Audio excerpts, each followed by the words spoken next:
This program is proudly brought to you by LateNightMedia.com for all your podcasting, comedy writing, and hot steaming pod needs. LateNightMedia.com. Conscious wisdom, challenging our skeptical, critical thinking, digging deep into the dark and the light, and exploring the depths of our mind, body, and spirit. The podcast sprinkled with science, creativity, ageless wisdom, philosophy, and conspiracy. So be part of the discussion and get involved. Be part of the action of thinking and being the revolution. Be conscious with wisdom. Conscious wisdom, challenging our skeptical, critical thinking. Hi guys, and welcome to the inaugural Conscious Wisdom discussion.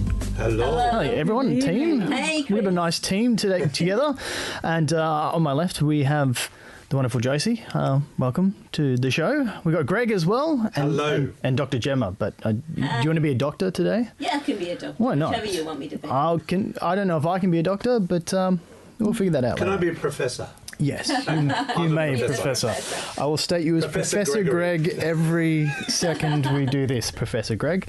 Now, generally backgrounds. Now, Josie, you are a professional speaker. Now, I've got some really cool info on the stuff that you do. Now pretty much, Greg tells me that you're an executive coach, international speaker trainer, and seminar leader, an expert in your field, and pretty much you you're one of the few internationally certified master coaches. What does it mean to be a master coach? Well, it gives me a You title. tell people what to do. That's what it means.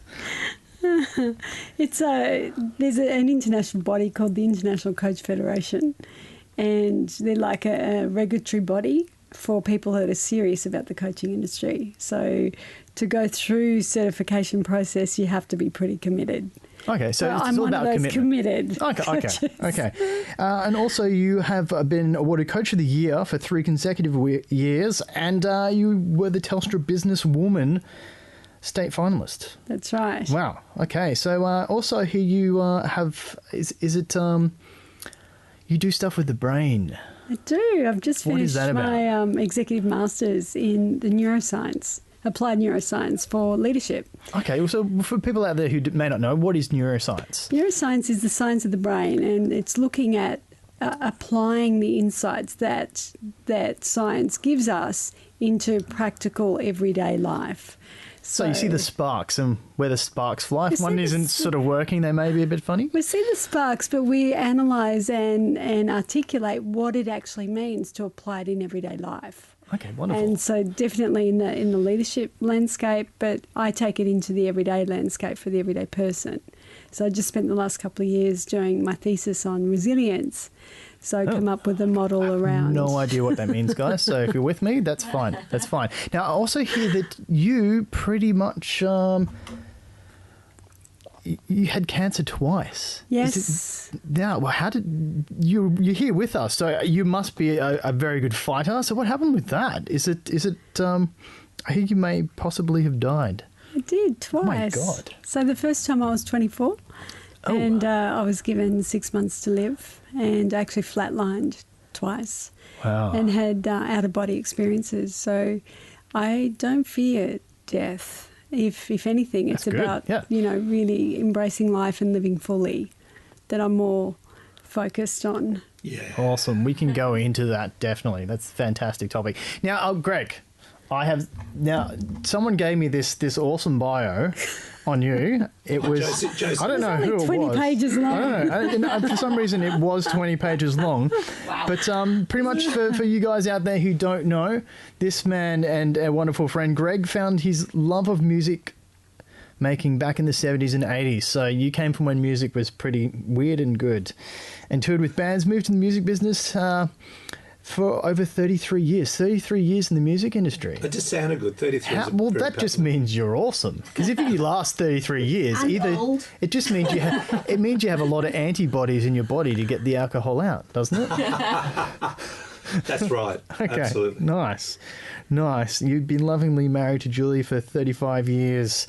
and pretty much you pretty much self-taught everything Yep. from ancient ideas to philosophy to creative thought, and you are the founder of Conscious Wisdom as Yes. well, the meetup group. Tell us Yes. about the meetup group. Well, about 2 years ago, I've been reading so much stuff, and I just thought I need to download some of this, and there must be other people that read this stuff because I can't be the only one that picks these books up.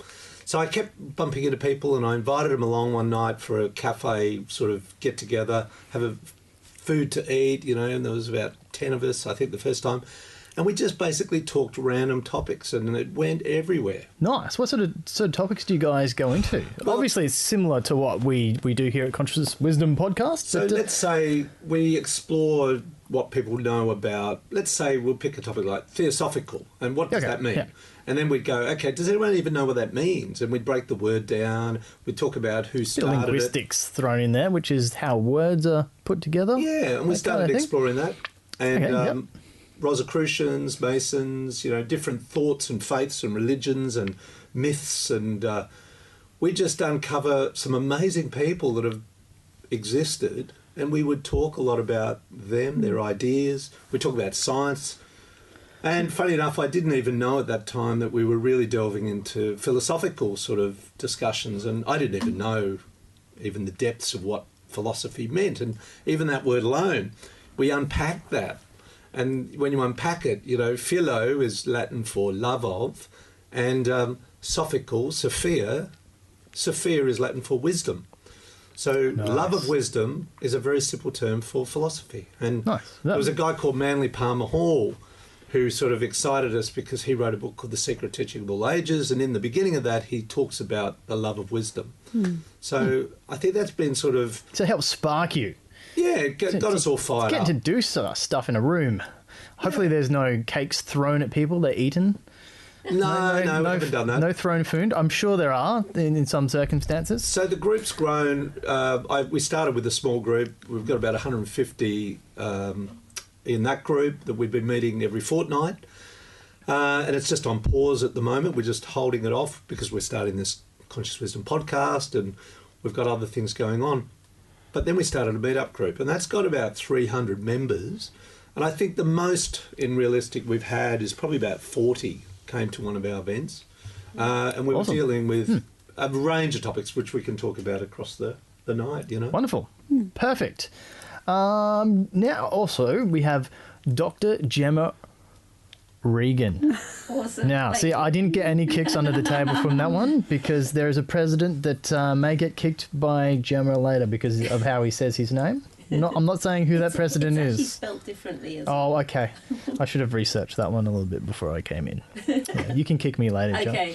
Okay, now, for those who don't know Gemma, she worked as a primatologist on sexual selection in primates. That's now, what I did my doctorate in. Yeah. that is a doctorate. So how did that go? Did you have to go on field and find out how this works properly? Yeah, well, I was looking at the evolution of pelage coloration, so how you select your mates over okay. the whole It's interesting. range of primates. But I specifically looked at lemurs, and so I went off to Duke University, and they've got a massive area which is kept in a wild area, and so I was looking at them and looking at how they chose their mates, and most of the time I was just collecting feces, so I was standing under trees waiting. Well, that's for them. standard practice, I think, for most zoologists. Yes, exactly. Yeah, and so I nice. came back with about 300 tons of crap. Could have smelt wonderful. And then I had to spend the next 6 months looking at the parasite load And taking in them. showers. Yes, and correlating that with the coloration that they had of their pelage, how bright or dull their pelage was. Okay, but nice. that was one part of it. Yeah, but I was looking at the evolution of it. They have different, with peacocks or whatever, you have different colours. The mate,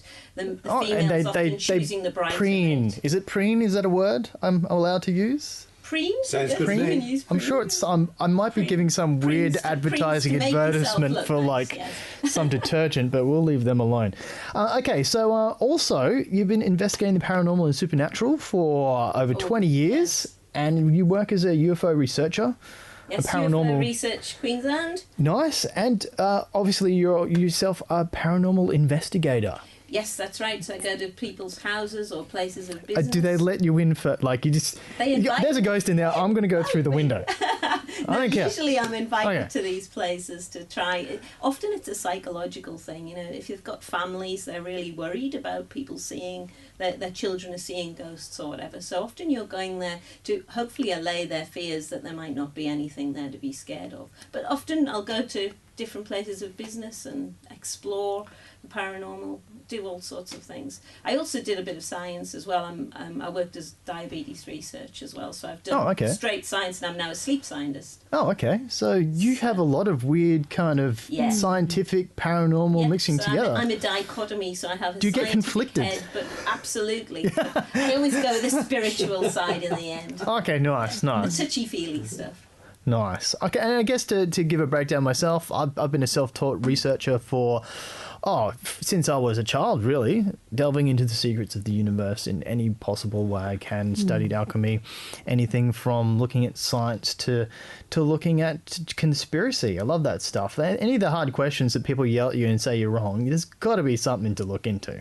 So I'm one of those people who looks past the norm and can see through a lot of the veils of society. So and I have a beard, so that's what helps me do it. It's purely and a beard. No, it's not. It's the beard. So if you don't have a beard at home, I can give you tips. Okay. I've got a little one. That's fine. You can stay. We'll try growing ours, shall we? No, well, we have spare ones in the back for you later. Okay. That's episode 2, all about beards, and that's just natural selection, wouldn't it be? It is. See, Gemma knows this stuff. I don't really like men with beards, I must say. Oh, well, that was the wrong answer. Sorry. She just said she hated me to My my face. selective pressures would be making you all shame. Okay. Episode 2, not about UFOs. There we go. Okay, so I guess today's topic that we want to sort of have a crack at and see where we go is the are you awake? Now, obviously consciousness is put together with, like, you know, what we think of the world around us. And this whole are we awake sort of phenomena that's sort of sprouted up, not so recently, but it has been always sort of present there. I think we should have a bit of a crack at and see what we can do. So, Josie, what do you think about this idea of are you awake? Are you awake? No, I'm awake right now. I mean, there's two. When I think about this topic, I think, okay, so there's the literal, am I awake, physically awake from sleep? So that's wakefulness. And then when I think about it from a metaphysical perspective, it's the conscious space, beyond time and space, beyond the physical, and a connection to an energy, a source, a wisdom that's beyond the physical. Nice. So it's a very spiritual thing for you in awakeness. Now, because I know that there's a lot of stuff which sort of inkles along with the spirituality thing of awake, but there's also a side that I see a lot, which is looking, are you awake? It's just coming to terms with realities of just your society that you push away to the side, that you don't take notice of, but they're there. They're staring you in the face, but somehow you've made yourself your whole life just walk down that one road and not just look to the side and go, wait a second, there's a dinosaur with a cravat. That's awesome. Not supposed to be there. But that is an amazing cravat. But it's that kind of thing where we look at society and we go, wait a second, why are we doing this? So for me, I see a lot of that in society. Do you guys do that yourself? Like Gemma, do you see a lot of that? Well, I think my reality is very different to most people's. I see things all the time that other people say don't exist, you know, orbs, energies. I see auras around people. I have many paranormal experiences. But I think that's the reality. I think that consciousness is us sort of, as if we're just putting our heads out of the water and seeing something that's around us. I think that's really what consciousness is. You have to be aware of what really is around us all, but we've all got our own paradigm of how we're going to see things, our mindset about what we can see and how we can see that. Yeah, I think we'll go into that later, like how your minds can be sort of changed. But Greg, what do you think about this idea of are you being awake just generally? Like, do you see it as a big spiritual kind of thing, or is it more, do you see it in full awareness of everything around you? You know, it's interesting, the different paradigm, the different perceptions that people have about what is awake, because, you know, if I go back 10 years ago and I met someone who was telling me they were awake, they'd had an awakening, And I'd go, but what does that mean, like, to you? And they'd go, oh, look, I'm finding that I meditate every day now, and I've really found that I used to be involved in a organised religion. I'm no longer into that. I'm reading books from Wayne Dyer or Louise Hay, and it's really changed my life, and it's given me a whole new perspective on my world, and it's woken me up to what I wasn't aware of. You know, I never felt comfortable in the school where I was bred in a particular as Catholic or, you know, whatever the different religion was. So I found people that were saying they're waking up, but they were moving away from and moving into a new paradigm. And that was about 10 years ago. And then even I was started to ask myself, when did I supposedly wake up, you know? And what was it? For me, there wasn't a defining moment. There was a whole series of things, books, and funny enough, just prior here we were discussing last night, Eric Van Doniken wrote a book called Charity of the Gods. And I love this book. Now, for those people who don't know, I might be cutting you off a bit early. It's kind of like he comes around with a different sort of take on how we got to here where we are. Obviously, a lot of people think evolution, that kind of stuff. But he states that, okay, maybe we came from a society that was really advanced. Maybe we had a cataclysm. Now, we're used to this idea of a cataclysm, but what happens if it's so massive that everyone gets cut off, and then you're all these roving bands of people who are trying to survive? You kind of would ditch, I think, a lot of your iPhones because they don't work. That's funny, I think it probably will be one ditch with a lot of iPhones in them, and they still use it for fire and would choke on the fumes. But apart from that, it's kind of like, okay, well, you couldn't use that sort of technology trying to survive when you've never been taught properly how to survive in a wilderness. You have to relearn. A lot of people would have gone off in their own ways and then learnt their own things. And he thinks, I think, with Daniken is that we've progressed to this period where we've lost a lot of information and we're just coming back to that foray, looking on ourselves going, wait a second, you know, we were such a great society. Where did we lose ourselves in the middle of it? Yeah. Am I right, guys? Like, Well, it depends on what you think. I mean, you know, there's always these awakenings in societies. We've got the age of Aquarius now, but all through the millennia, people have always said, oh, you know, a new cataclysm's coming. There's the naysayers, the doomsayers. There's going to be, you know, the new Christ, whatever character's going to come. He's probably going to have a beard. He better have a beard again this time, or then Gemma, or just she won't like the beards at all. But so with Eric, just to bring it back to Eric, like his idea was that kind of like huge society cataclysm, and that and pretty much our whole history is kind of like that myriad of confusion of us trying to bring ourselves back to where we were. Yeah, well, his theory is a mixture of panspermia, so that we were seeded from the universe, and that's how we can spread again. He was talking about that last night. But also that these civilizations have been extraterrestrial beings, higher beings, as he would call them, and they've come and they've had all these societies. And we had David Hatcher Childress also talking last night about the megaliths. So there's lots of evidence of megaliths around the world, and these are all these ancient civilizations that have had technology far in excess of what we know at the moment. And so they've been left there as clues to us, but often in science and in archaeology they rewrite archaeology to deny what's around us, that we're not allowed to see these megaliths. I have seen this kind of stuff because I remember watching a documentary from back in the day about it's forbidden archaeology, and they'd find stuff like, especially with carbon dating, that predates like everything. Especially the one that I looked was like, if you've ever seen Star Wars, they look like little Death Stars. It's kind of like just spherical things. They've got like a crater around the middle and like a little dot on them. And these were found in like, I can't actually say for certain exactly when they're found, but they're found way before the dinosaurs. So it says something that there was something here with some sort of intelligence before that. So Josie, what do you reckon about this kind of info?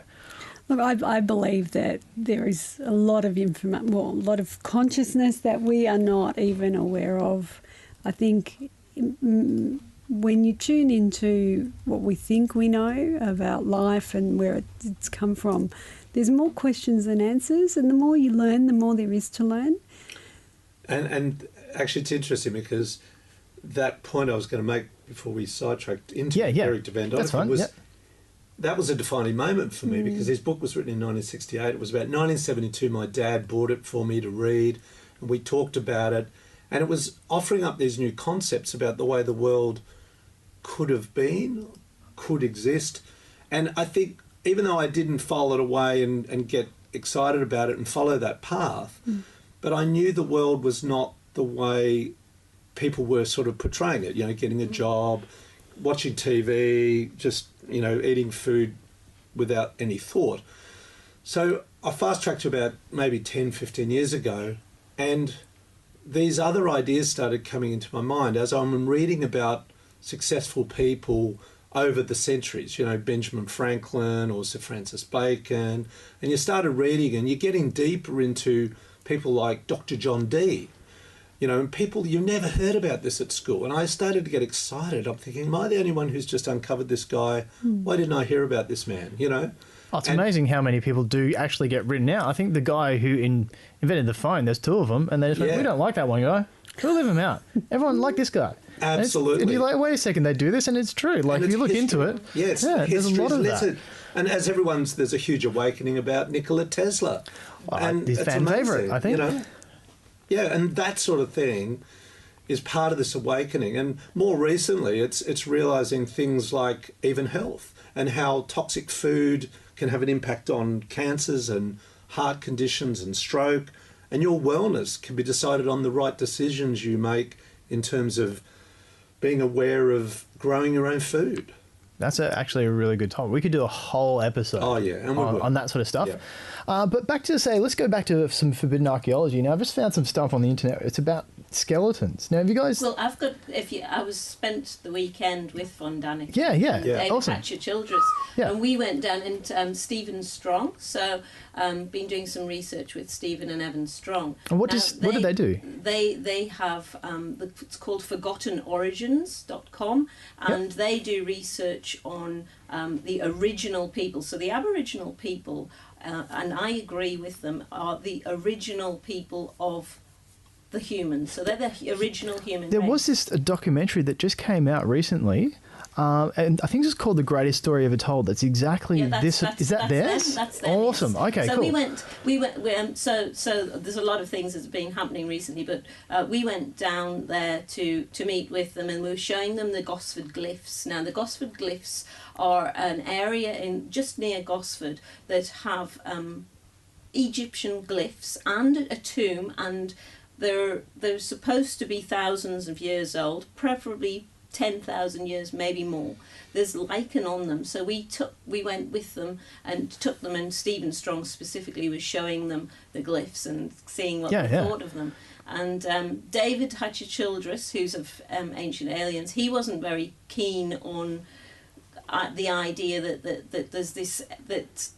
idea is that the Egyptians actually came here because the original people went over to Egypt and gave that information to them, the original information. And there's been things like Tutankhamun's tomb, they found eucalyptus leaves, they found the boomerangs, that sort of evidence. It's really interesting, actually. And so the Egyptians came over here, two brothers specifically, and one died from some snake bites, and he was put into this tomb. Now, this tomb itself is not what you'd expect as a tomb. It's like a big, deep shaft. It's like a hole. It's a hole somewhere. But I've got photographs I'll show you later. We've got photographs. I've climbed in there. Well, we can post them on the site as well. We'll have a look then, And it's fascinating because there is evidence of carving, and you can see that these have been cut. And also on the glyphs themselves, there's a lot of pictures of. They've been interpreted by many people, but there's lots of pictures of UFOs, the eye, Ankhs, all the different Egyptian cartouches, etc. And so we just wanted to take them. One interesting thing that I did find when we were there is I took some dowsing rods. and was walking up and down between the glyphs, and there was one place, and I got 4 different people to do it, that the dowsing rods were crossing. So there's an area there of significant energy. It could be to do with the ley lines, etc.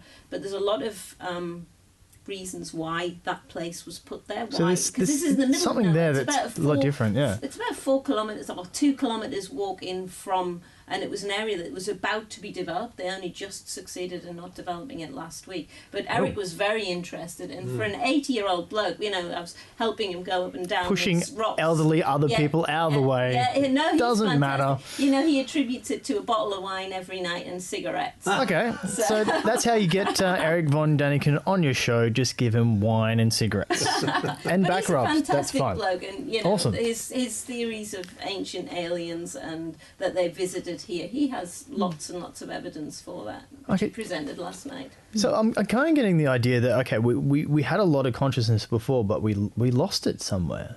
It kind of sounds like we were very smart beings, but somehow something went awry. And like, what does that mean for us to gain that back? Well, you know, it's funny, depending again which culture, because if you look at China, or you look at India, or you look at the Australian Aborigines, or you look at the Native American Indians, you look at the Polynesians, you know, you can go on, but all of these cultures still hold a very deep wisdom.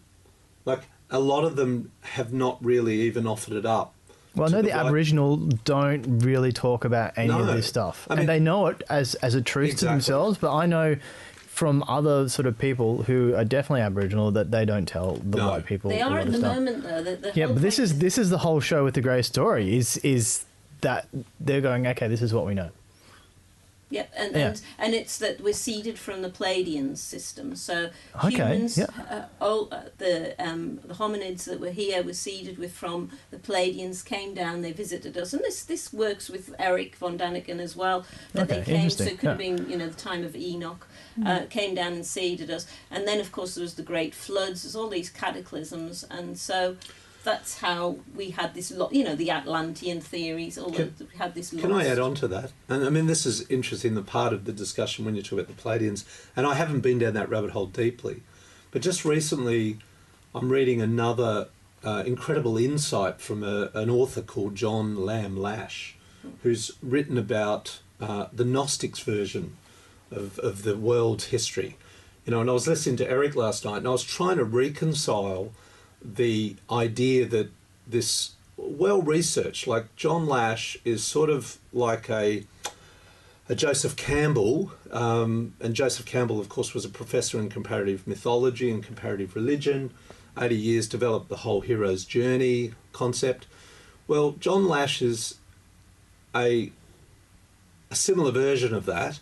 He's researched the Nag Hammadi codices, he's researched the Dead Sea Scrolls, without a religious bent, and his observation through what he talks about the history of the world and the history of sort of mankind or the Homo sapien on the planet has a different spin, and that's why I'm interested trying to overlay his research with what Eric talks about, then what, say, Madame Blavatsky talks about Or Sitchin. Sitchin, we know him, yeah. When you start overlaying them, and you start looking for consistencies in them, because a lot of people will just shut off one idea, like they'll hear what Gemma just talked about and say the Pleiadians and, you know, what Eric van Daniken's talked about, or they'll hear what John Lash has talked about, and they'll either poo-pooh it. So this is being sceptical but not listening. And part of even what we're doing here is teaching ourselves to be critical thinkers, to bring information in and not poo-pooh it. Like, take it in. That's the idea, isn't it? Yeah. And what you're talking about, what Eric's talking about, may differ from what, say, another author like Graham Hancock. Or it might have a be different theory. as simple as like you looking at the same thing but from the other direction. And that's a Different perspective. I guess with consciousness it's all about perspective. But you need that open mind Yeah. first. Yes. Having this paradigm of religion or whatever it might be, whatever your paradigm is, you've got to have an open mind to listen to everything first. Then you can digest it and then make an informed decision, I think. A lot of people seem to want to just close their mind to that. Which comes back to awake, doesn't have it? that Being dogma. awake. Open-mindedness is a free your mind type mentality, which can segue me into that little bit of paper that I've got sitting on my I do knee. like how you have a piece of paper. Well, I sort of I'm sure the made some camera. notes. Can we zoom in on the piece of I've paper? got a piece of paper. No, he didn't. He didn't let us zoom in. Okay, No, here we go. Here we go. There's a piece of paper. I like your notes. No, but there's I have only a computer. There's one word there that I actually was quite excited about because Okay, let's have it. Okay. See if I get excited too. I'm going to get ready, excited I'm ready. regardless. well, it's a new word that I learned today. Okay. I think I actually I did tell you, Josie, didn't I? It's our word for the day. It's our word Okay, for the she's day. keeping it secret right now. Yeah. I know. Well- I know it's good then. This is a little thing that I got, and it said every religion has a name for the state of being awake. Yeah. Okay. Yeah. There is heaven, there is nirvana, or there is moksha, Moksha. and that's the new word for the day. Moksha actually means free, let it go, release, liberate. And Well, I love obviously, that. everyone knows what mock means, so that has some sort of understanding with the word, because everything linguistically wise has relevant meaning. Oh, totally. So I didn't look deeper into it, the etymology of it and where it came from, but we know that the Buddhist, the Hindu, all use this word moksha. Okay. But the free... and- well, it's the first time I've actually heard I it, haven't so it's heard it quite either. interesting Okay. actually no, to bring it out. But the beauty of free, as we learn these words, Yeah. liber was the Latin word, L-I-B-R-E, which means books. Freeing your mind is reading books. How many people do you meet that say, oh, I don't read books. I just don't read books. And as we said in the beginning, I mean, I'm a self-learner and all of us here read books, read information. And it is knowledge, sure, and unless you turn it into and understand it, it can't become anything more than just knowledge unless you action that knowledge. So books, liber, frees your mind. It gives you the ability. Libraries borrow from that word. Liberty borrows from it. So moksha, I see that segueing into being awake means being free. You know, freeing your state of being. Nice.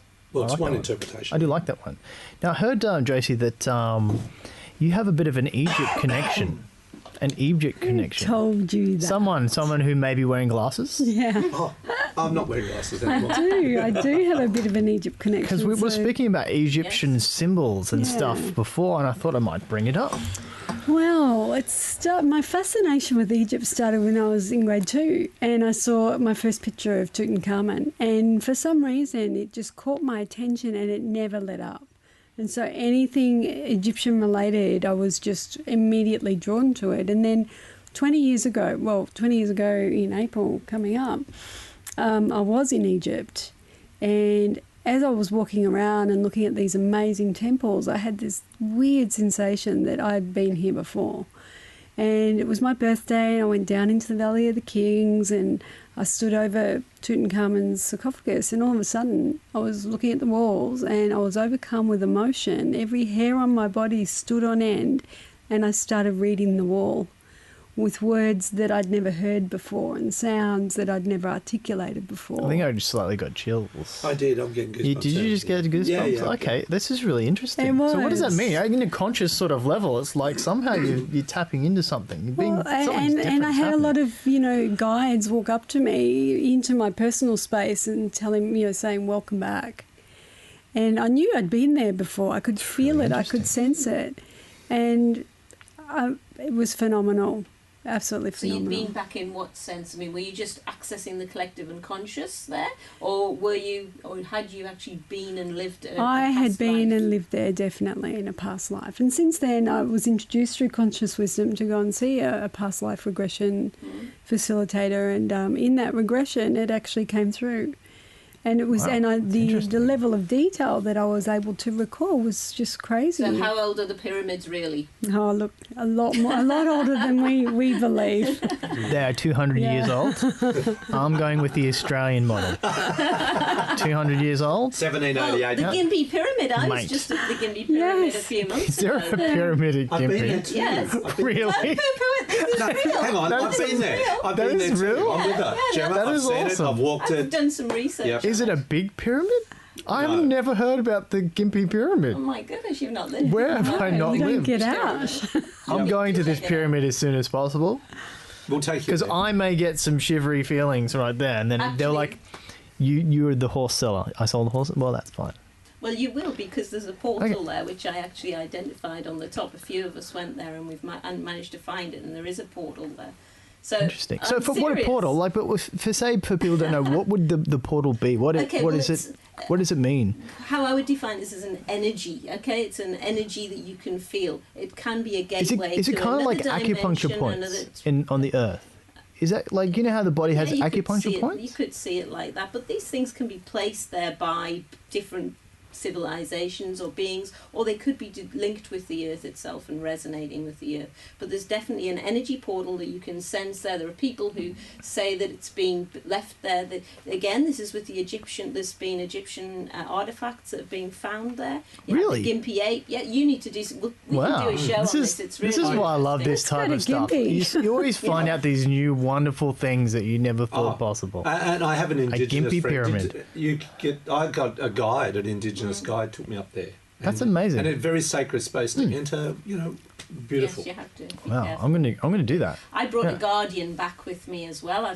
I actually found this guardian attached itself, this being, and it's been revisiting me. It's finally gone, but it revisited me for about 2 months before I found a special rock, which is a whole nother story. Wow. We could do a night on rocks. Oh, I will. I studied geography in high school. I'm a professional.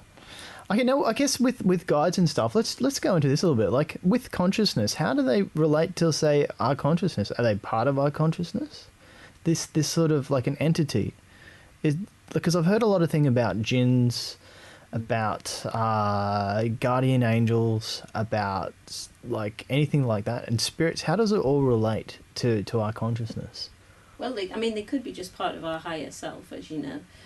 They could be your shadow self, as Jung always discusses them. But also, they are different energy beings. I mean, there's lots of different experiences. So are they separate, or like, because obviously in some sort of fashion more connected, like in some sort of way, but are they personifications of just us and what we think, or are they separate?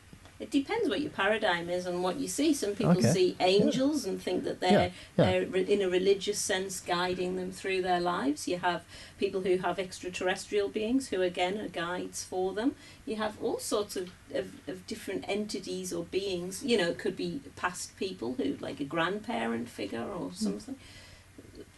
There's also there's not just one thing. It opens up a can of worms. Yeah. I was hanging on to the angel thing, for example, because I just know experiencing around angels. My wife had an experience with angels, and so we explored that and ended up in the path of the whole Doreen Virtue sort of. I'll call it. And she's massive. If you don't know, she's massive. She's massive. Interestingly, will be nice. Interestingly, this is my own little theory take on it. I went to an event in Sydney, where I Can Do It, Hay House event. 6 authors. Doreen Virtue was there. 2,000 people in the room, and I just add 1,920 were women, and 80 of us blokes were there. But Doreen Virtue was fascinating, and the way people really respected her, and that she was very articulate on stage, and I think she's very authentic, but she taps into something. She doesn't really expose it on the surface, but she taps into something that is very ancient. And what it is, if you dig deeper in her work, she taps into the knowledge of the Hermetic wisdom, and she taps into it without really scaring people, because I noticed that a lot of the ladies and the goddesses that follow Doreen Virtue have had an experience with a Catholic or very deep religious experience as in their childhood. They end up following her because they can see connections with the cards she has and the different archetypes that she presents, you know. It's kind of like, angels. I would say it's kind of like a simplified version of tarot cards. Yeah. And she does tarot. With Hermeticism, just for people who don't know Hermeticism, can you explain it a little bit for some people? Yeah. Well, in short, and we jump back to Egypt for a moment. In Egypt, there was a god of wisdom, and he was the son of Ra, and he's Thoth or Tot. There's many different ways you can call him. Tahuti. A man of many names. So he was a spy. He was a spy. Okay. But he was the archetype, the god of wisdom. But the interesting thing is he was the scribe. He was the great scribe of Egypt. I will go on about him later. Yeah, that's fine, but more simplified. But when the Greeks came, and because, you know, they were in awe of the Egyptians, they wanted to figure out how they, who were on these hieroglyphs, you know. Who, Yep. And here's this ibis head and half man, half ibis. This is Thoth, he's the gatekeeper. And they called him Hermes. So Hermes is the messenger of the gods, and Hermes, the great works from the scribe written through Thoth and handed down is the Hermetic wisdom. This is the short version. Yep. Now, the thing that I uncovered just recently, which shocked me because I wondered why I was so obsessed with this little rabbit hole, Freemasonry, Rosicrucians, which is a very ancient, connected to Egypt very deeply, the Golden Dawn, which is I know that guy. Oto. And OTO. The Theosophical Society that started in 1875 by Madame Helena Blavatsky from Russia. She was a psychic, wasn't she? Yeah. All of these four non-religious organisations, they smell and feel like there's something religious, but what it is that they are the deep knowing of Hermetic wisdom. All four of them have that as their operating system, and that operating system of Hermetic wisdom it comprises of three things. One is astrology, second is alchemy, and the third is theurgy, which most people go, ooh, what is theurgy? Well, we should leave that to you to explain. Me? Okay, well, theurgy is knowing how and putting on your underpants in the morning. Simple fact. But no, it sounds like for a layman, it's kind of like hidden knowledge. Correct. What they would attune to, would godlike beings? Would it be more attuned to someone who is a very smart scientific person?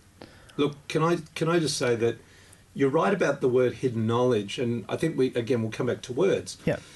One of the terms is esoteric, means secret, and hidden knowledge, as does a cult. A cult. And those two words, people have been told that they are places you don't go, but the words are not scary. I live there. Yeah, well, they're just words. Yeah, that's nice. You have it on your Occult Street. Yeah, you Occult Street. You can send all the letters to Gemma about your beards. So once we get that clear, like, that's why we should bring that up now, because we're going to cover a lot of esoteric topics. They are not frightening topics to discuss.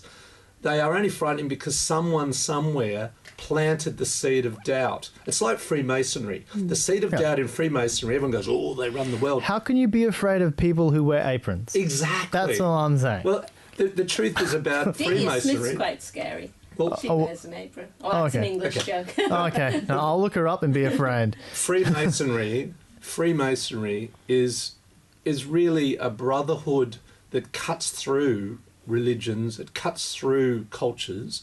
There's 180 countries that have Freemasonry, and it's ancient and it's linked back to Egypt. And I think most of them, from what I hear in my research, have actually forgotten what they were fully about. Like all the stuff when you get to high echelons. It's all on a need-to-know basis. I think that most of the lodges have actually totally forgotten. With the research of a guy named Lawrence Gardner, he actually...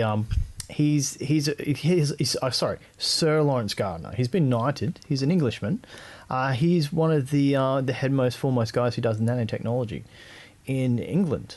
But he's written all about the Grail Kings. So he's done all this research into where people have come from. People say that he's probably a person who is a lizard. So it has been attributed. He probably has. Reptilian. Yeah, probably, but. But the thing is, I think the information that he brings out, contrary to most beliefs, is quite illuminatory. Because like he goes into the Egyptian stuff and he goes about the science of the Ark of the Covenant and how it's a spiritual thing, even though it's technology. He's saying that even though it's technology, we don't understand properly how our consciousness works, to understand how technology works properly. So your science is your consciousness. And your consciousness is your spirituality. You just keep looking at them from the different perspectives, but they're all the exact same thing. Well, to go back to, we were talking about Hermeticism. Yeah. It's based on the emerald tablets, which Thoth. See, was I know this written. one. I know the emerald tablets. This is so- alchemy as well. And yes, exactly. Yeah. Well, it's all the same thing. And Hermes, Hermes Trismegistus is probably just a collection of people. It's not one person that they attributed it to, who gathered together and collected together all of the secret knowledge, and all this secret knowledge has been passed on through all the different societies, but with their own paradigm and their own ways of practicing it. And so people who are told not to look into the occult or anything, they're told that because it's based on fear, because they don't want people to know. Do you know what the funniest thing is? They don't want people to wake up and find out. And even when you're a member, you have to get to the 33rd degree before you even get to find out. You get to 33rd and go, here's the emerald tablets, have a read. The funniest thing, which if you're an avid Christian person and people are talking about the emerald tablet, all this kind of stuff, and Hermestus and Hermes and all that kind of stuff, and the alchemy and all this, you think, oh, devils, blah, blah, blah. The funniest thing is, I found out, is that the emerald tablet is in the Bible. Yes, it's in there, almost word for word. So lots of things. It kind of just shows you how they're all connected, and how by someone just going and saying one word, it dismisses a whole, I guess, understanding on a topic that you probably should know about. And I think this is the point of separation. So we're born into this world from this incredible space, this essence of love. And then somewhere along our path, we hit this other juncture called fear. And this is where the separation between consciousness or awakeness starts from. Now, I heard this could have been like some sort of distortion. Like we're supposed to be all love. And this is going a bit into like from where I've done research in ufology and all this kind of stuff. Like somehow, it doesn't matter if it was done with science, but somehow this distortion, it's kind of like a virus that was put into the matrix, where we hit this thing and the distortion is just personified in, like, it just comes out as negativity or something like that. Even though we're just experiencing this distortion, it's kind of like that wasn't supposed to be here. Like, it's not really a byproduct of how we are, but it came from somewhere else. What do you guys think about that one? Oh, who wants to go first? I do have a comment on it. Yes, go for it. Again, I'm only referring back to John Lash. John Lash, the author. The book, and I've only read one of his books, he's authored about 6. He has a website, by the way, called metahistory.org. Okay. Okay, it's a beautiful website, and I love... He's very much about the matriarchal, and about planet Earth as Gaia, and Sophia coming down after the demiurge. He calls it the demiurge. Is the dark energy already existed before Sophia arrived to really take care of humanity. So what does this demiurge kind of mean? Like, it sounds pretty ominous, but is it an ominous thing? Is it supposed to be ominous? Well, is that the idea? Look, I can't really articulate it well enough. I read the book once, and the idea that I've come away with, that it's a dark energy, a dark force, and you can't have light without dark, you can have dark without light. So I think it's the realisation that the dark force was here before the light force came, which, carried by Sophia. And dare I say, Lucifer, as the bringer of light. That's right, the bringer of light.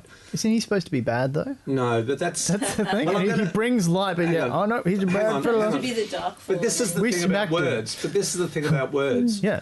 In Freemasonry, the Catholics, at a period in history, and it was probably around the mid-1600s, they really did a big propaganda job, and it was their job as the church to drive people away from Freemasonry, and they basically made it look evil. They wanted people to, and that's stuck. Like, is it a divisive tool so it can be more selective?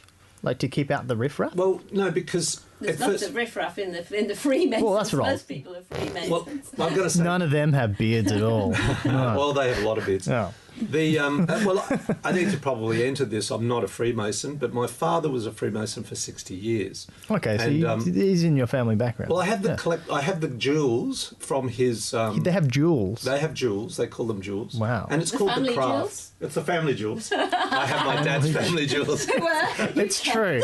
Let's not go there. Okay. And I'll bring them and show I was them about to go into a bit of anatomy and then ask Gemma because she's the resident anatomical professional here. I know lots about jewels. Okay, cool. Let's continue then. I think they were the world's first union. When you really think about it, well, that's what it makes it seems like it was. And you know, they looked after each other. They looked after the families. I mean, you go to Rome and see the Colosseum. It was built over how many years? 80 years.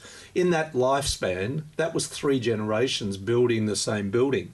You know, like you put yourself in that picture. You would die at 25 years old or 30 years old.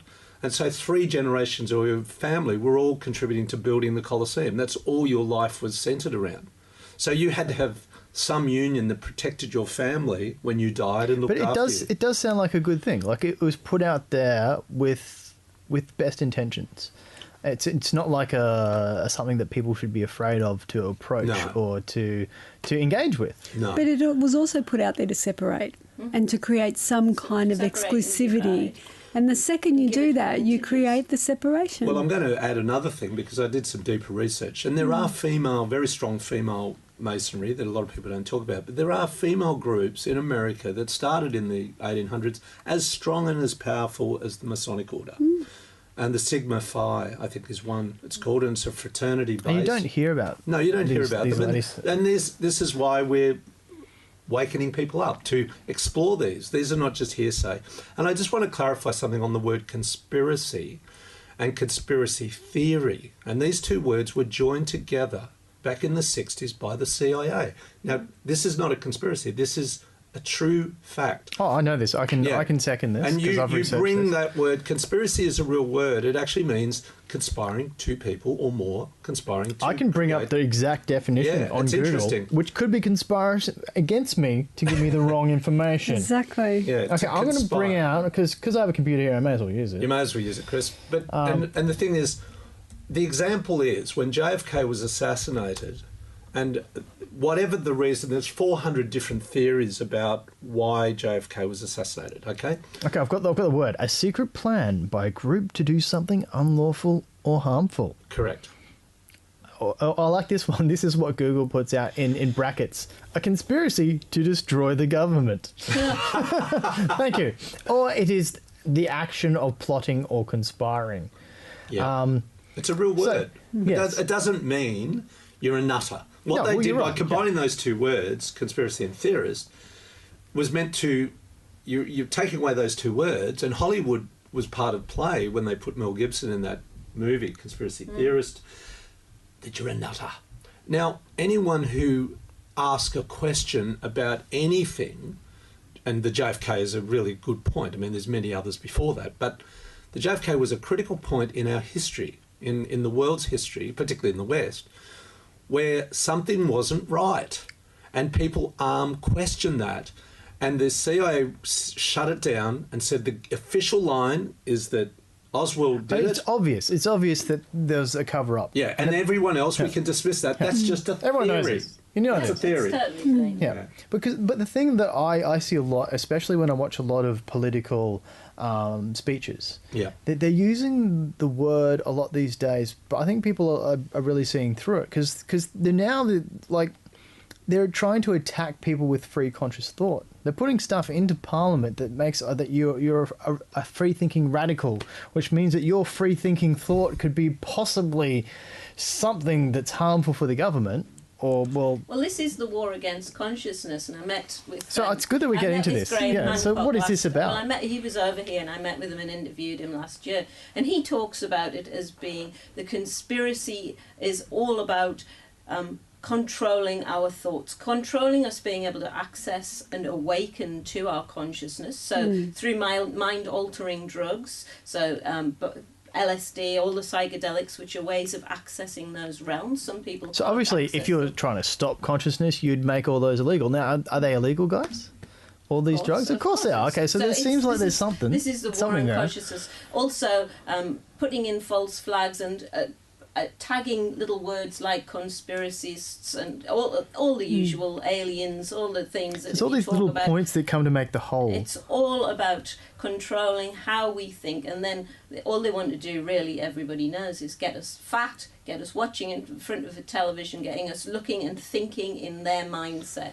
And we've been warned about this, you know, this Big Brother, and yet now Big Brother is a form of entertainment. I mean, so really, it's kind of like it's quite incredible. It's kind of like we've been led down. Like there was a place where we're free thinkers, and then somehow we've gone down another rabbit hole. Were the free thinkers of ancient Greek times, and they were valued. These people were valued. Yeah, now that makes sense. Now we aren't. You know, well, they're terrorists. They go to jail now. Yes. But apart from that, it's kind of like we went down some sort of weird rabbit hole. And this is just my opinion and how I look at things. It kind of seems like the whole world is the exact opposite of what it is. What it should be. Or what it should be. And it's all being controlled by fear and controlling how we think, and that we're not allowed to think.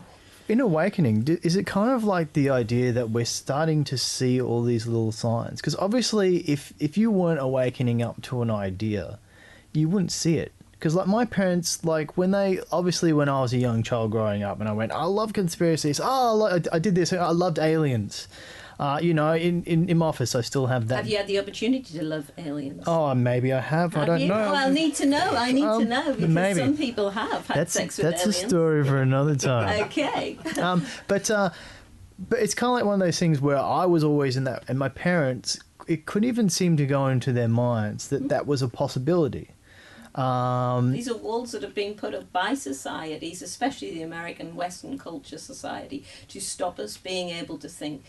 If we could just turn off the television, go out into nature, and I know it sounds ridiculous, but if you could just go out in nature, look at the stars, be at one with nature and how we should be again, then people all switch on again, and they'll be able to think and realise who they are and think about who they are and what they really want in life. People complain about their lives all the time, and I said, well, why don't you do something? Well, what can I do?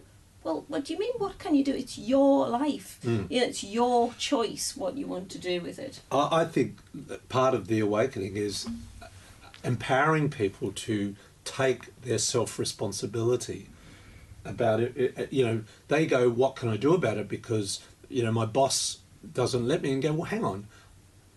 Are you a slave to your boss? Or, well, I think people are awakening up to this idea that, wait a second, our society is kind of like we're all just slaves, but in a different way of getting... Absolutely. It's coming back to that lever, Josie, the free. What do you think about this idea that we may be all still working and slaves? Does it take away from our consciousness, us doing this type of thing? Look, I think there's a lot of people that are, you know, there's something missing, and they know there's something missing, and then the something is themselves. And they've lost that connection with their essence. And they've been conditioned in terms of behaviours and modelling that surrounds them every day, but there's this disquiet within that will not go away until you make the time and the stillness to just be there and connect with it and inquire about it, and to not have the answer. This is the thing that blocks people, is they think they need to know how, why, when, where, what. And all they need to do is just sit and be with this energy force that will light you up from the inside and transform the way you look at the world, transform the way you show up in the world, transform the way you feel with everything that's around you. And that doesn't happen until there's a willingness to change. And to acknowledge that there is this disquiet, and not to have the answer, but just to be willing to open up to an awakening. And that scares the hell out of so many people. Yeah, it's so much easier to just switch on to the television and watch MasterChef each night. Why not? Well, like, I was just thinking, and this is just to put a bit of a, like, think about, why can't, say, you watching MasterChef be a spiritual awakening moment? Because everything technically, okay, if we look at it in a paradigm that this is just a big personification of our consciousness, it's all energy. There has to be some sort of essence in that that's beautiful, that can help awaken people. Do Do you agree? Do you see anything in that What, sort in of the concept? Not at all. I personally, one of the other things that helped me awake is I turned off the television about 20 years ago. Yeah. Now, when I say I turn off the TV, I have a TV and I watch. I don't. I watch. I work in documentaries. television. No, I do watch Yeah. documentaries. Yeah. And So that's an YouTube. enlightening sort of thing, wouldn't it be? And TED You know? Talks and YouTube. But when I made that conscious choice, it was because I didn't want to be fed information that wasn't relevant for me. And I really want to pick up on what Josie just said before. It's an ancient knowing, and I know I even said this on her Facebook page a couple of days ago. These two words are so powerful, and this is where most people, it's so simple. Know thyself. You know, so that work that Josie's talking about in that stillness, it's getting the inner work that you need to do on yourself, and that is allowing yourself to be. You know, would that be right? You know, so know thyself is an ancient, in Greece, the words are up in Greek on the top of some of the most ancient buildings, reminding people to know thyself. And I've been studying a course around, you know, the ancient spiritual laws of, you know, ancient Egypt, and one of the big things that they say is know thyself, and it's not about knowing who you are and, you know, going on a year. So it's not like an ego thing for people who might not understand. It's connecting with who God intended you to be. You what know, your what will is if and your going essence. with Aleister Crowley, it's do what thou wilt, which means don't do what you want, it's what you're meant to do. It's discovering what you're meant to do. And this is, if you do any occult or esoteric work, this is what it is. It's your life journey, it's your process. kind of like your destiny, work, that sort of stuff. exploring who you are, what you need to be, what you were meant to be here for. I guess we get into a bit of, you got your paper. I did have a second quote which fits Oh, this. okay, let's do I must it. have known Let's this. do it. I like quotes. Did I have my glasses on crooked? Yeah. I'm gonna type in Google this is a two beautiful quotes one. and let's see what the Google monster gives No, us. I'm going to give this one because I love this, and I know I'm really hoping that I do have it here. Don't be disappointed. But here it says, the truth lies not in more answers, but in less questions. And Joseph Campbell said, and I really do love this, I must admit, I had, can I say, an orgasmic moment when I did. No, you have to say it Too twice late. now. Oh, I had. What moment did you have? Sorry, It's gone. It's gone. Yeah, it's gone. Did you I can't do it again. Okay. Yeah. Just Campbell. do some heavy breathing. Okay, Joseph Campbell, by the way, just to clarify, professor of mythology, comparative mythology. Joseph Campbell lived till he was 80, but at 10 years old, he was very interested in ancient American Indians. I think it was someone like the Hopi. And he studied their myths. And then he studied the Greeks, he studied the Indians, he started studying the Chinese, and he realized they're telling the same story. So this story he calls the hero's journey. And the hero's journey is that each of us, once we find out, and even if we don't find out what our purpose is, we will go on a journey. And in simple terms, it is separating from your family, initiation, and return. But in there are things like slaying your dragons. There is death and resurrection. There is crossing the threshold several times. This is very close to alchemical personal and transformation as well. So the hero's journey is amazing. And this is what Joseph Campbell said. And he was interviewed by Bill Moyers. He's written a whole bunch of books. Bill interviews Joseph and he says, Joseph, you've been researching all this stuff, so what is the meaning of life? And I thought, this is great. It's going to give me a real... He goes, look, I don't believe people are looking for the meaning of life as much as they're looking for the experience of being alive. And I went, orgasm. I think you said it all. I think I think it's it was perfect. premature ejaculation myself. But as much as they are looking for the experience of being alive. I loved it. I went, yeah, that's it. The wrong question is, what is the meaning of life? It's not. It's the experience of being alive. Well, I'm doing a mindfulness course at the moment, and I've been practicing meditation for many years now, and I think I'm a fairly mindful person, and I bring that mindset to my everyday living. And the other day, the facilitator actually asked everybody on the program, why do you meditate? And I've never considered the question, why do I do this? Other than, the obvious to be still, to be quiet, to connect in with sources of wisdom and to just to be still and seek the guidance that I want for my day or whatever it is.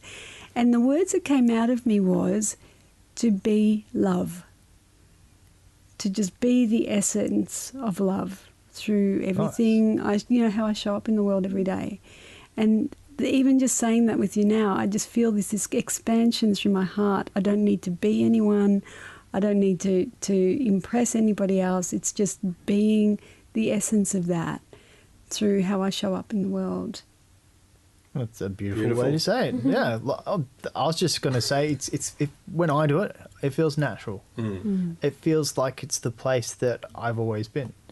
And with, I guess, scientifically, we can look at it stuff at a scientific term, because a lot of people look scientifically at stuff. They just did a new test with one of a renowned Buddhist monk. I thought we'd get him on, chuck on some the things that put on people's heads, and I thought, okay, well, let's look at this guy in a scientific term, or a scientism term. It depends which way you're looking at it, to tell the truth. And they went, okay, what is brainwaves? And then they realised that, wow, well, this guy, he's turning on like parts, and he's doing things with his brain when he's meditating that they don't fathom. Because all really, when you look into it, if you speak to a lot of neuroscience, which obviously you're accustomed to, is that all they really know is that if you do this little bit lights up. So it's not real knowledge. It's kind of like... It's delta waves that you produce in extreme... Yeah. Which is in extreme meditation, you can produce delta waves, and that's synonymous. I do sleep science, so that's synonymous with deep sleep as well. But it's also allowing you to access these realms that you often don't actually access. They put them in an MRI machine as well, and looked at how the brain patterns were lighting up, and they thought that it would be looking like he was asleep, but no, it was the entire opposite. It was extremely active as well. So as well as the delta waves, he was producing beta waves, which is the normal active awake state. So it was really unusual to find this in Tibetan monks, but that's quite good, because as we say with if the emerald tablets, if you look at it, it's as above is below. So it's kind of like when you're looking at consciousness, that's in everything. It's your body is a representation of that. As above, it's broader than that. Yeah. As above, so below. Okay. So within, so without. Yeah. And so I'm thinking about this thing with this scientific look on consciousness, because I think we should go there and see, okay, well, our brain's only working, they tell us, at 30%. That's a load of rubbish. So, okay, what would happen if that is a load of rubbish? Our brain works at 100%. They just tell you that. So I don't know why it's a myth. It's one of those myths that's been around for a very long time. So we think, say if it was like in to a degree where maybe our brains weren't working because of chemicals or this kind of stuff, what would a TV. Yeah, exactly. Television, the drug of the nation. What would it be ignorance and feeding for us to then use our full brains and consciousness? Is that a thing that would change the way that we look at the world because our bodies don't work properly? Is that like linked with our consciousness, that our bodies may not be working properly? So, as above, so below, as you said, as within and without. The brain has a brain and the heart has a brain. And there's an energy between brain and heart and brain, called coherence. And when you can get the coherence connection happening, all of a sudden it transforms your capacity to focus attention, to heal yourself. To access wisdom beyond what your mind is likely to be able to access on its own. I mean, they had these really theories. The philosophers like Descartes said that there was this duality where you have the physical being, and you have the soul being, but that it was controlled by the brain. And now we know that it's nothing to do with the brain. And I was actually interviewing Ray Hernandez today, who's over here. He's an experiencer, and he's part of FREE, which is for research in extraterrestrial experiences. Okay, They are doing consciousness studies now. This was started up by the Noetic Sciences, Dr. Edgar Mitchell, and he is looking into consciousness. And I was talking about consciousness today with him and saying, how would you define consciousness? And he was saying, well, you know, they say it's fixed within the brain, but of course it isn't, because we have out-of-body experiences, we have astral experiences. They're not linked to the brain in any way. And I think that we are a whole physical organism, and that you can sense things with the heart just as much as you can with the brain. The neurons are all across our body. It's not just physical in our brain. So we're having this idea that consciousness, there's lots of different definitions, but consciousness is not linked directly to the material. It is just, he was describing it, as many people do, as the TV or the radio receiver that we use the brain for, or the body, I would say. It's kind of like a wireless signal. Exactly, you know? and you can tune it in, but that's not anything to do your with tune is source. kind of like your DNA. So like it's you know, obviously you need your password, and you've got your password. My password is my DNA. Since I know that password, click, there we It's go. not actually your DNA, because I did a lot of research in this, and Okay, now you've got obviously just your DNA Yeah. can be controlled by the environment. So you have Yeah. the switching on and off in genes, and that Yep. can control. So your DNA doesn't really say much about you anymore. So we're just thinking about it though, the consciousness. Is it like Jung described, where you're accessing the collective unconscious? Is it this memory that we all have, and this is why it resonates back through all cultures and ancient history? Is it just that there is this knowing that we all have, and we can access that? That's what Jung says is the collective. yeah. So we might not have experienced it in this life, but somebody somewhere, whether it's the Atlanteans or it was Thoth or whoever, is that what we're actually accessing? And do we need a brain to do that? Obviously you don't need a brain to do that. You just need There to may have not be time anything to in there. think Ooh, and be, don't you? You have to it may be our spare porridge for when we're hungry.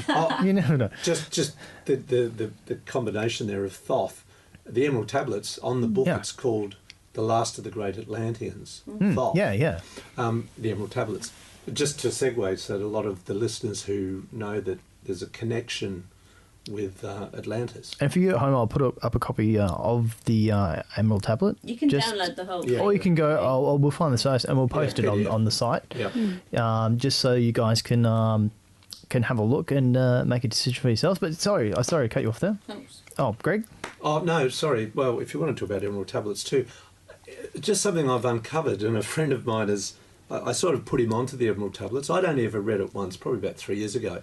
And I didn't really connect with it. You know, I just thought, wow, beautiful words. Well, when you first look at it, it seems like a big bunch of words. Yeah. And well, you're trying to look at it, but I think when from my own personal experience, I was looking at it from the wrong perception. Yes. I was looking from over here when I didn't do a lot of catching up to actually understand it in its pure form. But when you do, it's actually quite beautiful. In the introduction, it actually says, because it's Dorial who gives the introduction about it, that you must read it 100 times. I miss that too. Yeah. The reason is that it's something that needs to permeate. And our dear friend, who will come on as a guest, he's up to about 25. He meditates on it 2 hours of a morning and 2 hours of a night. He's experimenting to see what it's doing, and it's having some amazing transformational effects on him. That's pretty cool. So we'll bring him in to It's like a discuss subconscious type of thing. Brain, mouth. Okay, that happened. No, it's kind of like an unconscious thing. You just recite these words and they start unlocking keys in your brain. Yes, exactly. Every time he's reading it, he's coming up with a whole lot more. And now he's finding it difficult to find people who he can share that with. So obviously I'm one of them that we can talk about it. And I'm maybe Actually, reading we'll it. definitely, when he's on, we'll It's talk about something. this. It sounds great. Down the track with Conscious Wisdom, we'll have evenings where we actually work through the book and explain that Dorial, the copy I've got at the moment, has got a beautiful explanation running along the side of his interpretation of the translation of the Emerald Tablets. So he starts giving you a more insight and deeper insight to it, and that's the other one that we're working on at the moment. So the Emerald Tablets are fascinating, absolutely fascinating. Yeah. But there is also the conspiracy that they have been. There's a conspiracy with it. Okay, cool. That they've been, of course there is. Created. Somewhere. They're only 500 or 600 years old, and that they were written by whoever. Well, they're in the Bible, so then that destroys their theory. Yeah, but the actual text that we have, there's no evidence that was directly translated from writings of Thoth. I mean, obviously we're just taking all this as well. Yeah. That's right. Okay, You have to have an open That's mind, true. but you also have to have a critical Discerning, mind. You always have to think, well, what was the source? My friend does say, I do have to quote old Mr. Collins, as we say, if you open your mind too much, your brain will fall out. Yeah, that's But I think Richard some people... Dawkins, actually. Oh, is it Richard Dawkins, is it? But I think sometimes people like him need their brains to fall out. But And then they pick it up, wipe it off, and put it back Exactly, in, and then it'll work even better. Exactly. Now, actually, I want to go into a bit of the afterlife experience that we've got, because we are talking about this kind of stuff. Now, how did it relate to your consciousness, So Josie? for me, it was my wake-up moment, to be honest. Before I had cancer the first time, I was living an automatic life, really. Automatic pilot, doing what was expected Well, of that's me. what people are saying that they're waking up from, is this automatic pilot, yeah? Yeah, and a life of obligation and duty and what I thought was expected of me, the dutiful daughter, the dutiful wife, the dutiful sister, all that sort of stuff. And, a culture of pleasing and appeasing. And getting cancer was around my throat area. It was all about speaking up. But when I had my first flatline experience, I actually had the out-of-body experience. I had it twice, and I could see my physical self lying on the bed, and I was floating up, and it was really serene and blissful. There was no fear. It was just beautiful. And then in a moment, I heard this male voice, and it was one of these "don't muck around with me" voices. It said to me, "It's not your time yet." And in lightning speed, I was back in my body. And then the next day it happened exactly the same thing. And I could see because I could see the flat line, I could see the activity of the nurses freaking out everywhere. And again, I was just floating up there, and this voice again instructed me. He said, "It's not your time yet." And I was back in my body. And then 5 years ago, I had a brain tumour. So that's hefty. Like, that's some pretty hefty stuff. And I also believe in the metaphysical and the beyond, like, not only why does it happen, but what's the hero's journey? What is it that I'm meant to come back and share and teach other people about? So I found out about this spiritual healer in Sydney, and she had a 2-year wait list, and I was given a surgery date of the 28th of January 2010. And I rang her up. It was just after Christmas, and I thought, well, if she's got an availability before my surgery, I'll go see her. And she said, actually, I've had a cancellation on Australia Day, so 2 days before my surgery. She said, would you be willing to come down for that? It's a 5-hour session. I said, yep, absolutely. So I went down there, and in that session, she channeled voices, entities. Okay. And so you do have to have your mind open to experiences like that. And when you're faced with a death sentence, you open your mind to different modalities of healing.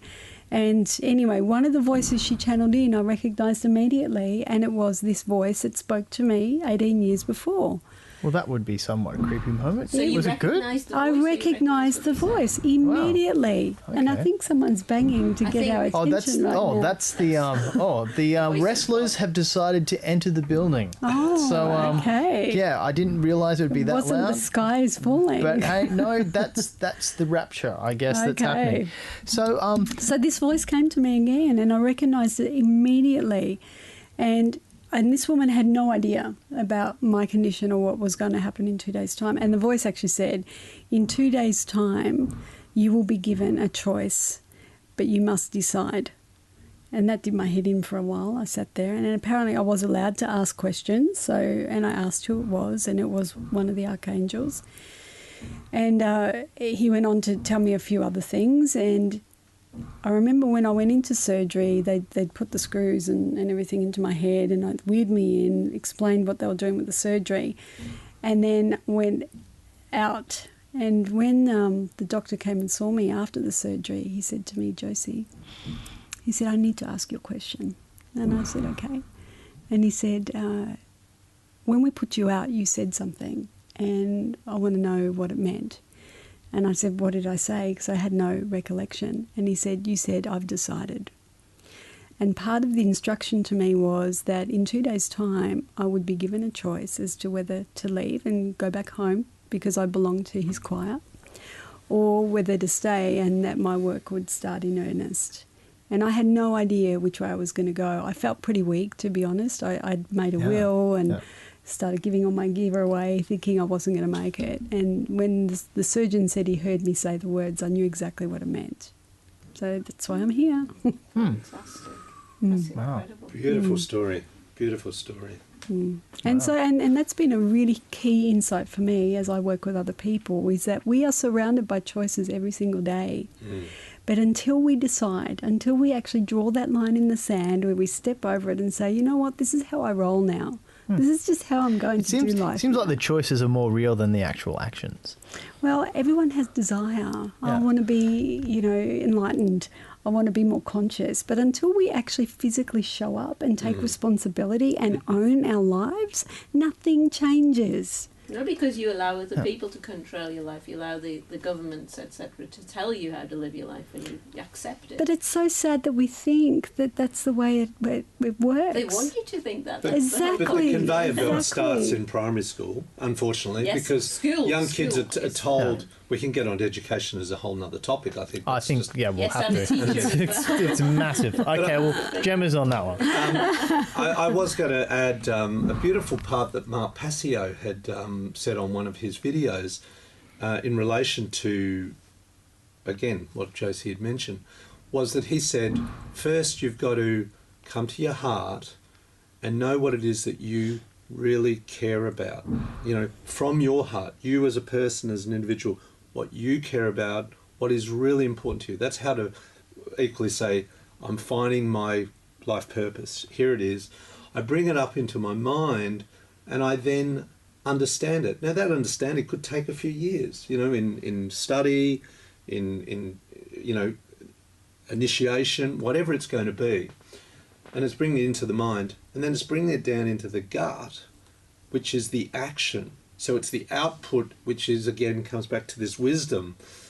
But if you don't care about it from your heart in the beginning, you've got to bring it into your mind because you've got to know about it. That gnosis, you've got to have the knowing. And you've got to understand the knowing. As Mark Passio said, stand under it and really understand it and then bring it out from your gut. As people say, your gut instinct. I mean, people can do... Action. Yeah, and that's why people can do things sometimes in gut instinct because...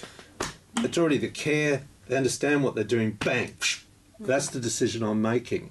I'm clear on that. I feel good, my body's telling me, right decision.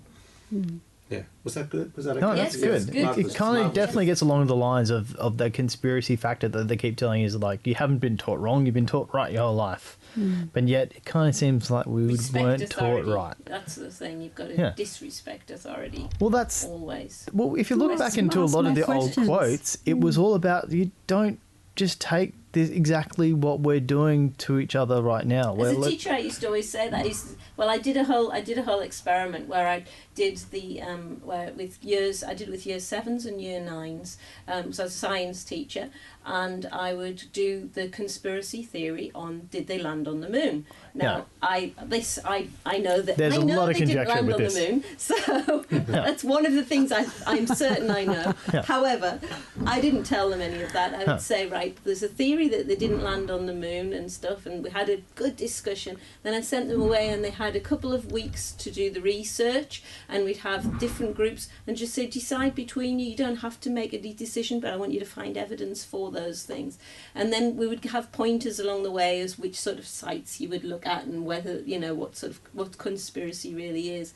And then it always culminated in each of the groups and saying what they thought and everything. And then we would go to Tidbinbilla in Canberra, where the NASA representative is, and then I would give them to him, and then he would just see all these kids say, all of them decided that there's no way that they ever landed on the moon. This is nothing by me, but because they'd gone through all Fantastic the theories. class. And they'd This would be given the really- reasons yeah. why, they would give the reasons, and then I would give them to this NASA representative Yeah. who works at Tidbin Billa each time. He used to love it when I did That's this. fantastic. And He's like, they it's would Gemma just again. go- They would just go. But it was teaching them not just to think, but to just learn blind to think acceptance, for themselves. yeah. And don't believe, just because I'm a teacher telling you something, Exactly that right. it is true. And don't believe a website or whatever. Actually process that information. And they went through this brilliant evolution of, oh, that's ridiculous. Of course they all landed on the moon. All the way through, oh, maybe they didn't. Some went back to, yes, of course they landed on the moon. Why wouldn't they have?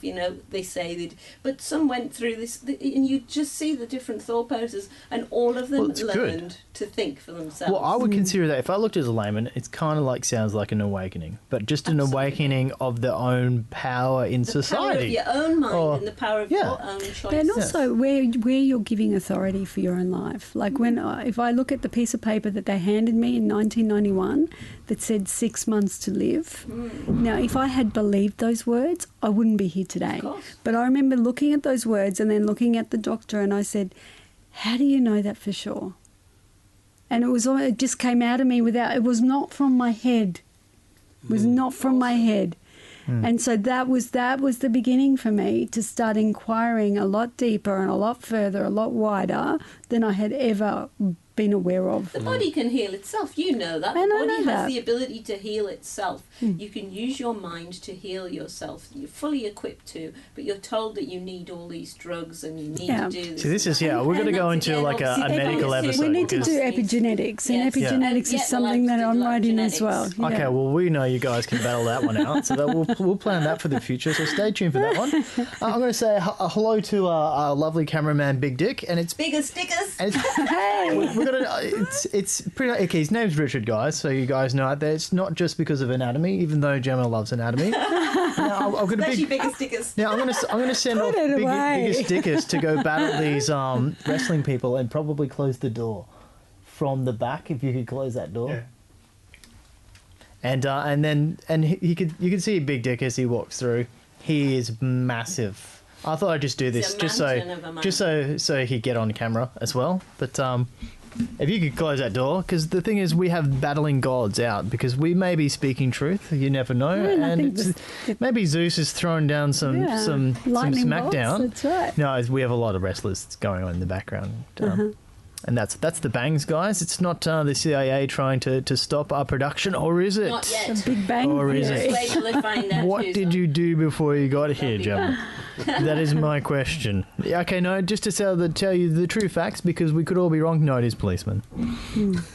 They're trying to Banging on the door. They're trying to stop this production, and I just thought I'd say, but yeah, we'll leave that for you to decide at home.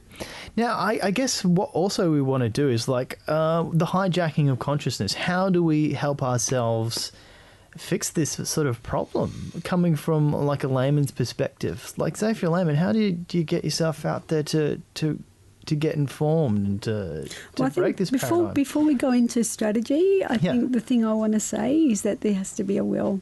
There has to be an absolute will that you are open to exploring a new way of thinking, to acknowledging that maybe what you know isn't entirely the whole picture. So you need to just create a small window of opportunity that allows for a possibility to emerge. If you're not open, if you're not willing, it's just not going to happen. Yeah. Oh, you can jump through, Big Dick. I totally agree with that. You've got to be not only open, but you're going to receive information that you have to verify for yourself, and you've got to, go deep. Don't hold on to that though, and attach yourself to that idea. Be ready to let go if other information presents itself. For example, I said I was a self-learner, and I thought, well, what does that really mean? And then, of course, I was presented with some information about how we'll call them the nobility or the aristocracy or the higher class get educated, and they have a method called the trivium and the quadrivium. But we'll start with the trivium. The trivium means where the three paths cross. And these 3 items of learning, like you were talking about your science kids, I never got this at school. I mean, I left at 16, so I didn't continue further education. But once I understood this, or I'm starting to understand it now, and it doesn't matter what age you are, you can understand this, and this is valuable information. The trivium represents 3 parts, and those 3 parts are to improve your critical thinking. And the first one is grammar, and understanding the formation of words and the power of words and the connection of those words in order. And I'm not necessarily good at that. I've realised that, wow, I never really got taught grammar. I was okay at English, but I hadn't really thought about grammar. Second one was logic. And the logic and dialectic, and even the word dialectic, I went, what the hell does that mean? And the third one is rhetoric. So when you start combining those 3 things, the last 2 are about critical thinking. It enables you to become a better critical thinker. And there is a story that Caesar, out with his generals and the soldiers as they were going out to battle, Caesar overheard one of his generals talking to one of the privates, the soldiers, and he's teaching him about the trivium. And Caesar pulls him aside and says, "What are you doing?" He said, "What are you doing?" He said, "Well, I thought it's okay. I'm just teaching him the trivium." He said, "No, we don't do that. We don't educate the soldiers to understand. They need to take the orders from us. The minute we start getting to think, that's not going to work." So I want everyone to understand that awakening for me, just on that concept alone, the education to learn about the trivium is free online. You only have to Google trivium. So Google education. Trivium, we might put up a link as well. Yeah. The next 4 is called quadrivium, but we can deal with that as another thing. The whole 7 create an underpin called the 7 liberal arts. So if I was a Freemason, one of the things you'll be initiated into is the 7 liberal arts. And those 7 liberal arts are what the aristocracy would learn when you're 7 with your mentor. Right. Well, this is the kind of Hogwarts paradigm of, like, you know, the muggles, as they call it, which are pretty much is the undereducated people.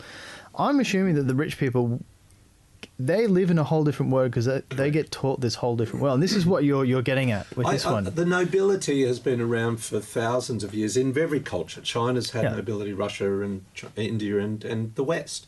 Yeah. And I think even at the moment we look and stop and just reflect on the British Empire right now. I mean, America doesn't have royalty, but that lineage, even the Windsors. It's the same lineage. Well, the lineage goes back 1,000 years through a Germanic link. And I'm not making this up, and it is not a conspiracy. This is real history. Oh, no, Queenie's a kraut. Yeah, but it's true. And they changed their names in 1917. Sauerkraut is quite tasty. Yeah. So the Windsors were the Wettons, and the House of Wetton changed its name to Windsor, and they are part of a lineage. And it's to understand that not just the royalty, it's around them are all these aristocrats and princes and princesses that exist, and earls and dukes and viscounts. They controlled the Parliament, and the Lords, the House of Lords was the House of Lords. So when you, even if we move into an area of discussing people who've moved from the mass or the herd, which the Greeks called the hoi polloi, and I love that term because it's a nice word. It's a beautiful word. It's probably not supposed to be a nice word, but it sounds nice. The hoi polloi is the masses and the herd. Yeah. So you dumb down the masses. And this aristocracy or nobility are the ones that actually can make laws, because they are the lawyers, you know, they are the politicians, and they are the wealthy bankers, etc. So I noticed a switch, for example, in the 1700s, a family that was only part of the hoi polloi, but they wanted to move into nobility. And he cheekily asked one of the princes, he was doing favours for him with gold and coin, and he allowed him to move his family into nobility as a Jewish banker, and that became the Rothschild family dynasty. And the power of that. The New World Order. Okay, I was going to say that's a whole other episode as well. I'm not dissing out on them, because I think really they had an incredible business model, and they still do today, and their tentacles are so broad. And I think it's amazing though, because they figured out how to learn and educate their children using the trivium and the quadrivium, and it expedited their ability to be better at business, better doing what they were doing. And you know, we can go on about it, and we will later on another topic, you know, and I thought I'd just share that. Nice. That's an little intrigue into another episode. Mm. I want to hear how Gem awakened. When did you awake? Yeah, okay. How we did never you got to that. wake I up? think it's a different thing for me because I've always been like this. I've always I used to always get into trouble at school for questioning what teachers and say, well, you say that, but why? You're not explaining. See, I did the same thing. I got in trouble for doing this. I went against religion, a religious class. Yes. Oh, because she goes, oh, we're doing a seminar on,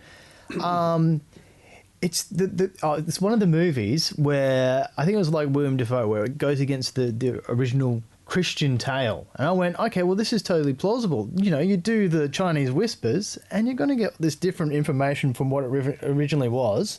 That was my thesis. She wanted to see me cry, I'm sure. And I was pretty, grown man. I probably had a slight beard at the time. But damn, did she rip into me. But is it the same kind of thing? Well, I used to make teachers cry, unfortunately. Teachers cry? Okay, well. I have, because I wouldn't let go. Have I'm a much nicer person now. And okay. She was angry. She was a shock. I was always just questioning and I wanted to know why. And I was highly intelligent and got bored easily. And so it was a way of... finding out what it is about the world. But back to von Daniken, I picked up, my dad's always been a very open thinker as well, so we've been brought up with, even though they were both teachers as well, we had this idea that we were always to think for ourselves, and my family were all like that. But I picked up von Daniken's book off his shelf when I was 10 and went, wow, there is such a thing as aliens. That's true. I've been having abduction sort of type experiences as well. Anyway, but I was like, well, here's some proof that there is. That you're not going crazy. That there is something. Yeah. And so I got him to sign my actual copy that I cool. picked up when I was 10, wow. because that was a thing, and that was it. That gave me the license, I think, to just go, okay, well, all these, because I live by experiences, and I'm having all these unusual experiences that most people don't have. Obviously, some people do, but I have them all the time. Yeah. My life is so different. So maybe that allows me to question more what people are saying, because I think it does, because I think it's just that different perspective. Absolutely. And that's what makes this sort of It's conversation all about paradigms. beautiful, because I've never died, yet that whole differentiation between your consciousness being in something that's here, that's something that's even beyond what someone would experience as vivid dreaming, is something that definitely just takes you away from something. Where abduction sort of experience is that it's similar. It's not. I'd say it's exactly the same. Actually, they are. They're all synonymous. I've been having this discussion with many people. I was even talking about with Ray Hernandez today. We think that it's all about accessing these other realms of consciousness. So whatever you see, whatever your paradigm is, you'll see an angel, you'll see a devil, you'll have an experience. But it's all about accessing this larger consciousness, whether it's in different dimensions, different planes. That's what it's all about. And so, as we were talking about Dr. Rudy Schild today, and his theory is about black holes. He's done a lot of research on black holes. I find this sort of stuff really interesting. Yeah, we need to do another show. We can. Yeah. But he was saying that he thinks that black holes, every sort of Milky Way, every galaxy has at least one black hole, and black holes are actually the source of our consciousness. So they are where all this information, all this energy is coming from, and we are just, as living beings, as organic beings, or even as spiritual beings, depending on what form we're in, wherever we've reincarnated, are accessing these points from the source of these black holes. And even Stephen Hawking only a few years ago actually said that he agreed with what he'd said before about black holes and their sources and event horizons and all that sort of stuff. He's now changing all his ideas, so we need to look into that as well and talk about it. But very interesting. So it seems like he's waking up as well, slightly, if you look into it. Even Stephen Hawking can wake up. Even Stephen Hawking can wake up. A couple of years ago, because he was such an arrogant little... Well, from the stories I heard, whether or not they're true, he was a little... He is, and he only became... Him and Bill Cosby can hang out, that's all I can say. Okay, all right. Yeah. Nice. So that's really intriguing, because I always look at... Because, say, in space... it's there, it's something, and it has relevance to all of us, and especially if it's either advanced technology that we're not even aware of. Well, there's all this dark matter. We don't know what comprises space. It's a vacuum, but there's all this dark matter that. Well, that's what I mean. Yeah. And we've got we can go on and talk about the holographic universe theories, quantum holographic. Okay, yeah, universe this is a theories. whole other episode. Yeah, which is stuff that I'm fascinated by. How quantum physics is now explaining the idea of consciousness, and that it really does exist in the form, and all we have to do is wake up to it. People have to just tune in and be able to. Well, I love this idea because also it seems like ancient theory of consciousness is telling you exactly what all this quantum physics is. Yes. So it's just like, oh, wait a second, they're the same thing. They're just looking at it from different perspectives. One is that the scientism, I mean, the more scientific, because scientism, if we get into it, that's a whole kettle of fish of just people stopping learning from science, but that's something else we can talk about. But it's kind of like that scientific thing and spirituality and the universe, they're all the same thing. That's what They're I all get. connected, and I think if you operate from the head paradigm where you have to understand everything, you're not going to get very far. I think we sometimes need to let go of that need to have to understand it all and to trust from a heart perspective what feels right. Over-analysis. Intuition. Yeah, over-analysis. And just getting in touch with the light and the essence. What do you reckon, Big Dick? Over-analysis creates paralysis. Nice. Well, I think we've done well. We've hit the hour and 41 minute, so we've definitely done well. We've definitely answered some questions for some people. We've opened up a lot of new ones. Anything do you want to say before we? I do. Well, I think it should be 1 hour and 42 because 42 is a very magic number. 42 is the best number. Yeah. Okay. Well, The meaning of life, the universe. you have 20 seconds, and I mean, we can't wrap it up, or we can wrap it up in a minute. Well, Douglas Adams would love us, but 42 is so related to Thoth and Egypt. 42 great books, of Thoth. The number of Saturn, 4 and 2. We're getting there. Hopefully we do hit it, because I did start this recording a bit earlier than we actually started. Just for those people who do video production, you'll know that you could probably do that. Anyway, so, this is our lovely themes. Oh, no. Whoop. So that's what we are, if you don't know who we are. And pretty much, okay, so where can we get in touch with you, Josie? What are you doing in the coming sort of few weeks? Okay, well, my website is Josie Thomson, THOMSON.com. So you can learn all about what I'm doing there and tune in. I also share my musings from my meditations every morning on my Facebook page, so I'd love to see you on there. So it's Josie A. Thomson. That sounds fantastic. And also, Gemma, where can people get in contact with you? Yes, you can listen to The Witching Hour on 4ZZZ. You can access it from anywhere in the universe. 4ZZFM.org.au/program/The Witching Hour. But you can also contact me on parascientific@gmail.com if you've got any questions about anything in the world, or tell me about your experiences. Fantastic. And Greg? Yeah, we've got Conscious Wisdom Podcast on Facebook as a page. Oh, I was going to say that. I've trumped you. You've trumped me. Okay. But I also want to mention that join our meetup group, even though it's pausing at the moment. Great way to connect up. We will be having very special activities between now and Christmas. We will have some activities that people can get involved in and meet other people, like-minded. I think once you build a community around something like Conscious Wisdom, you don't feel so isolated. One of the people, and many of the people that have joined it, have said they're finding their tribe, they're finding links with people that are prepared to explore different parts of the universe. And themselves. And themselves, yeah. Yes. Awesome. Themselves within the universe. I put the epic music, our theme song, just on behind for that. Yeah. I thought it'd work. But thanks, guys, for listening in and watching. And also remember that you can catch us on Twitter, on the Facebook.